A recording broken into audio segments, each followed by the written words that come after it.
Desde que chegou a inteligência artificial, eu já comento que eu tinha alguns pontos que eu achei que isso nunca ia acontecer. Não tô dizendo aqui, de substituir completamente o humano e tudo mais. Isso aí é o debate para outra coisa. Eu tô falando aqui de conteúdo. Como é que isso ia influenciar o conteúdo, a dinâmica da criação de conteúdo. E é um debate aí sim, muito, também como esse outro, muito complexo.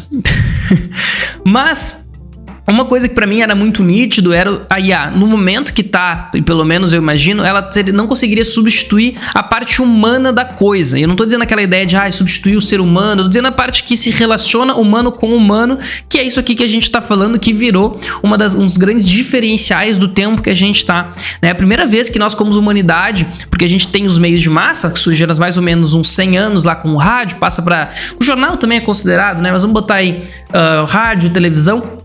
A gente tinha uma necessidade de um aparato tecnológico muito grande para fazer uma transmissão. Inclusive, convido vocês a visitarem um museu de comunicação. Vocês vão ver lá que às vezes era preciso uma máquina do tamanho de um prédio para fazer o jornal. Vocês vão ver lá que existiam, e elas existem ainda, mas hoje não é necessário, ter câmeras do tamanho de um quarto para fazer uma filmagem.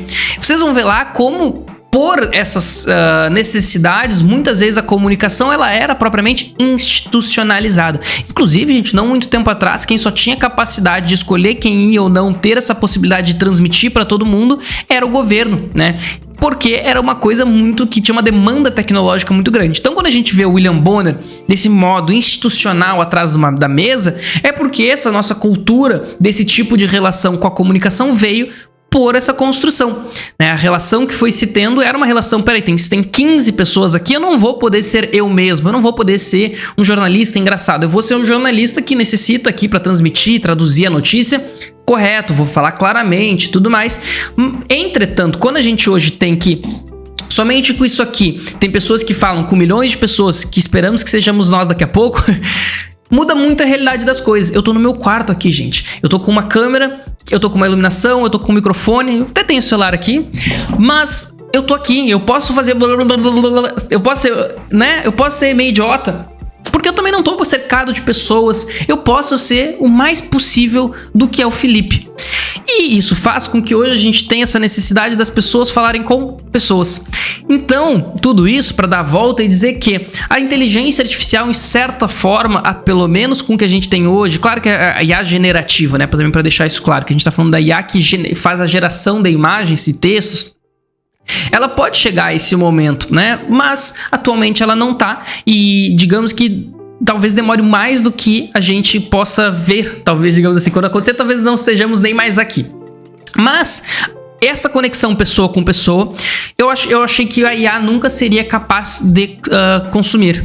Consumir é brabo, né? De gerar. Porque por mais que a gente fale que nós sejamos seres individuais, que está cheia de uma cultura machista que quer ir morar no meio da floresta, se tu tem esse pensamento é porque tu nunca entendeu a sociedade que tu tá. Porque tudo que te cerca aqui é feito por uma outra pessoa em algum momento. Provavelmente sozinho, mesmo que no meio da floresta. E aí não adianta tu morar no meio da floresta e ir no mercado comprar. Eu tô falando como a tua cabeça individual quer ir lá pro meio da floresta, porque eu vou caçar, eu vou viver. Tu morreria em um mês. Porque nós, como seres, nós somos seres sociais. Literalmente, apesar da nossa inteligência, o que mais nos diferencia também, junto com a inteligência, é o coletivo. Tudo que a gente construiu hoje foi pela capacidade de nos organizarmos a partir dessa inteligência, que aí sim, né, formou a sociedade que a gente está hoje. Então calma lá com esse teu pensamento individual, mas para dizer o seguinte, a IA, ela pode até em algum momento, não sei quanto, fazer esse tipo de conteúdo que as pessoas se relacionem melhor, mas para mim seria uma das grandes dificuldades da IA.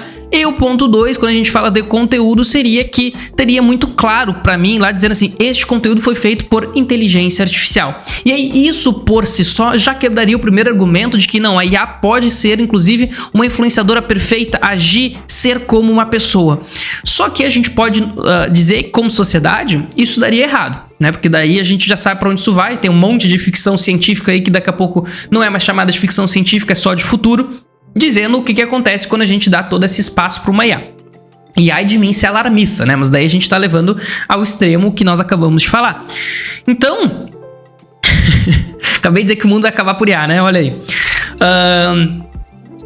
Pra mim, quando a gente colocasse uma etiqueta bem grande num conteúdo dizendo conteúdo feito por IA, já seria suficiente pra pessoa dizer, Se é IA, eu não quero consumir esse negócio aqui. Nem é uma pessoa, nem é gente como a gente. Por mais que não seja o teu pensamento mais na frente da tua cabeça, assim, o principal, pode ter certeza que isso ia influenciar, porque tudo que é, principalmente comercial, a gente tem um pé atrás. Tem um exemplo muito bom de uma galera que começou, e eu até ia trazer isso em outro vídeo, porque é o seguinte, o Edits, aquele aplicativo do Instagram que foi pro ar agora, quando tu publica um conteúdo pelo Edits, ele aparece bem grande, né? Conteúdo editado pelo Edits, e daquilo dá uma cara comercial pro conteúdo. Então sabe o que aconteceu? Os conteúdos editados pelo Edits estão performando muito mal. E essa é minha cara de feliz pelos gurus que falaram pra te editar pelo Edits, porque eu sempre digo assim, não acredita nessa galera. Eles pegam a conclusão mais simples da coisa e divulgam isso como se fosse a verdade absoluta.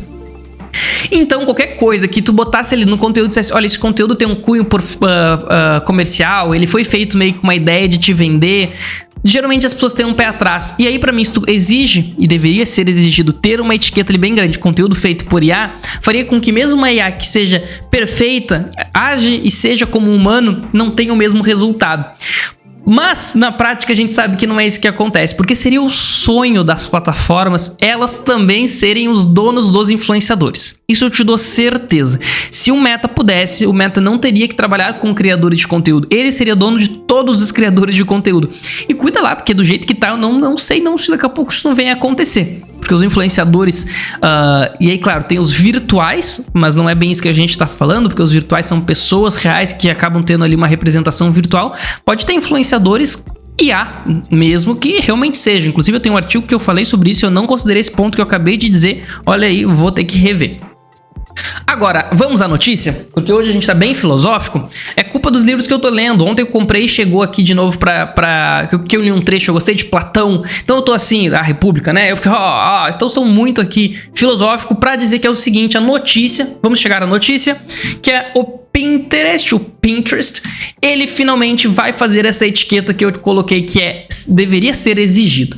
Outras plataformas têm, o TikTok ele tem lá, tu permite colocar, mas de novo, pra mim parece isso uma defesa, uma forma de tu agir antes de ser julgado sobre, porque é o seguinte, tudo que a gente exige do usuário, além de não dar certo, o usuário se questiona, peraí, eu vou perder resultado por causa disso? E coloca não. Tem que ser o responsável ser ali a plataforma, pelo menos por uma tentativa de identificação, como é, por exemplo, com o YouTube Kids. O YouTube Kids, se tu botar um vídeo lá com características de vídeo infantil e não marcar que é para criança, ele vai para o YouTube Kids, porque no YouTube Kids tem algumas restrições e aí ninguém quer ir para o YouTube Kids.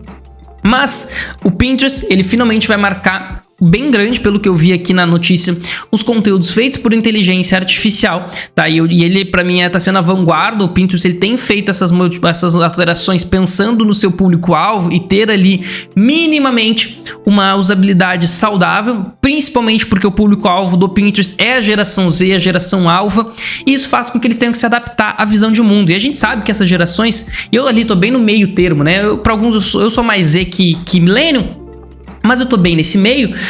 Essas gerações vêm com um pensamento mais crítico, um pensamento crítico mais apurado, porque eles estão vivendo nessa época desse capitalismo tardio que tá em recessão. Então nós não nascemos aí que nem muitos dos nossos pais comprando casa com o 13º salário. Hoje eu junto tudo que eu ganho no ano, eu acho que eu não compro nenhum carro, não, carro zero eu não compro, um carro velhinho, um carro 2015, acho que 2015 dá pra comprar. Então é um momento completamente diferente. É evidente que eu vou buscar soluções que realmente resolvam o problema que eu tô enfrentando. Então, eu tô dizendo, hoje tá difícil, né? Eu já tô devagando demais. O Pinterest, ele, sabendo disso, ele tem feito modificações. Algumas delas, por exemplo, ele botou filtro para corpos, filtros para tons de pele, que são ações que deveriam ser mínimas, tá? Para as outras plataformas. Para tu ter uma maior representatividade nessas minorias que não são representadas, minorias na representação, né? Porque em relação ao mundo, muitas vezes elas são maiorias. E também outras funcionalidades, como por exemplo o Pinterest, ele estava enviando lá nos Estados Unidos, obviamente, para contas de menores de idade, uma notificação em momentos que são reconhecidos como horários escolares, para diminuir o uso do aplicativo por adolescentes em momentos da escola. Então são ações assim que geralmente elas são voltadas para o marketing, né? São muito divulgadas. Mas o da IA tá aqui, então a gente pode ver que ele vai ter uma... Não tá claro, tá? De novo, digo pra mim, não tá claro isso aqui, se eles vão colocar como é... se vai ser, que vai aparecer assim, se vai aparecer aqui no meio da imagem. O ponto é, né, ele tem aqui, ele exemplifica essas etiquetas, essas opções de conteúdo quando ele é identificado por IA. Então tu pode, claro, baixar, que são as opções originais, o hide, que é normal, mas ali também tu pode ver mais informações sobre essa etiqueta do IA que foi gerada automaticamente. Ali a gente tem bem escrito aqui, né, bem do meu ladinho aqui, este PIN foi, né, inspirado pela tua utilização recente do aplicativo. Nós acreditamos que ele talvez tenha sido modificado por inteligência artificial. Só isso já é importante, né? Parece pouco, mas quando a gente olha na prática, porque isso faz com que as pessoas interajam menos com esse conteúdo, dando menos relevância para esse tipo de conteúdo feito por IA, e aí sim tem um efeito ali de uma escada, fazendo com que reduza de forma geral o consumo de conteúdo gerado por inteligência artificial. Legal, o Pinterest, na prática não sabemos quanto que muda. Claro que o Pinterest a gente vai falar, mas na próxima notícia, que ele tem tido problema porque ele está utilizando para o gerenciamento ali de conteúdo uma outra inteligência artificial que está dando problemas, porque eventualmente tu pode subir um conteúdo que não seja de inteligência artificial, que ele identifique como inteligência artificial. Mas uma exceção de acontecer, de uma definição errada, não pode ser a explicação para a gente abdicar de todo o resto. Então digamos que 1 a cada 100 conteúdos são falsamente marcados como IA, que a gente tenha um recurso, uma forma de tu apontar e dizer, não, peraí, esse conteúdo é verdadeiro sim por causa de X, Y, Z. Ao invés de, então, peraí, se a gente errou por agora solta tudo, cada um faz o que quiser e, como diz o nosso querido aí, passará a boiada. Então, vamos ver como é que vai ser na prática a aplicação disso. Quando eu conseguir ver ali, eu trago um print de novo pra gente. Isso chegou até aqui, tu pode clicar aqui pra te inscrever no canal e eu te vejo nesse próximo vídeo aqui, porque o YouTube sabe que tu gosta. Então até lá, um beijo!